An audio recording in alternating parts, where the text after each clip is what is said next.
Police officers saddled with medical bills and difficult life as a result of injuries suffered in the line of duty will now access financial help from a 1.6 million medical emergency fund unveiled by President Akufo-Addo.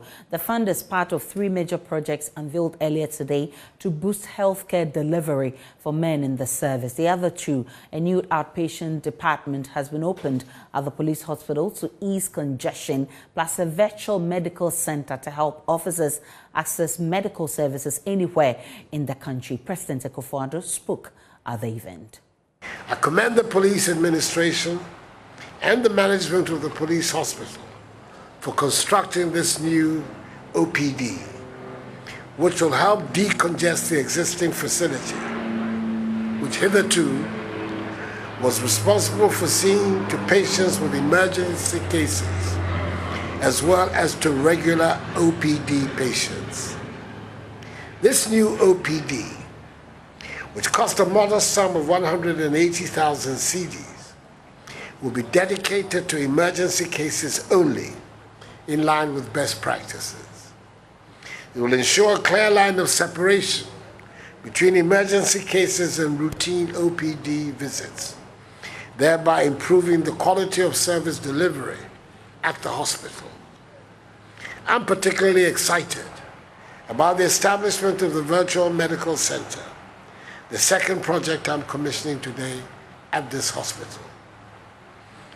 As most of you may know, since I assumed office some 5 years ago, one of the obvious successes chalked by government has been the execution of the impressive agenda to digitize fully all aspects of our national life. Constructed at an equally modest sum of 50,000 cedis, the Virtual Medical Center, which is an end-to-end video hospital management system, will allow patients, no matter where they are located in the country, to undertake virtual consultation with healthcare professionals at this hospital. Police personnel, irrespective of their location, can now access healthcare services from the hospital anywhere in the country at any time. Officers of the service are guaranteed a protected platform for seamless consultations with the doctor. Beginning with virtual OPD attendance, through diagnoses, laboratory referrals, prescription of drugs, and subsequent reviews, all of these medical processes can be done without one having to travel from his or her station.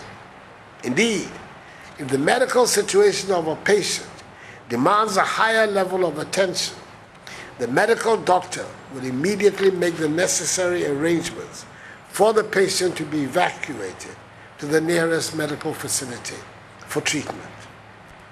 This virtual medical center, the first of its kind in the public sector, is indeed worthy of it. I'm delighted to launch the 6.1 million cedi Police Emergency Medical Intervention Fund, aimed at providing immediate financial assistance for the medical treatment of police officers who get injured in the line of duty.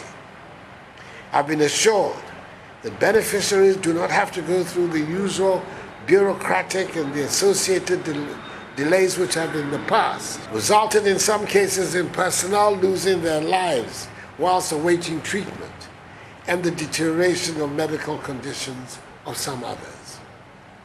As we present the first three beneficiaries of the fund, Chief Inspector Victor Anako, Inspector Theresa Ohene, and Corporal Isaac Esuman Opoku, with amounts covering the cost of medical treatment in Ghana and abroad, I'm hopeful that all police officers who require medical treatment will receive the best of care without recourse to the cost of treatment.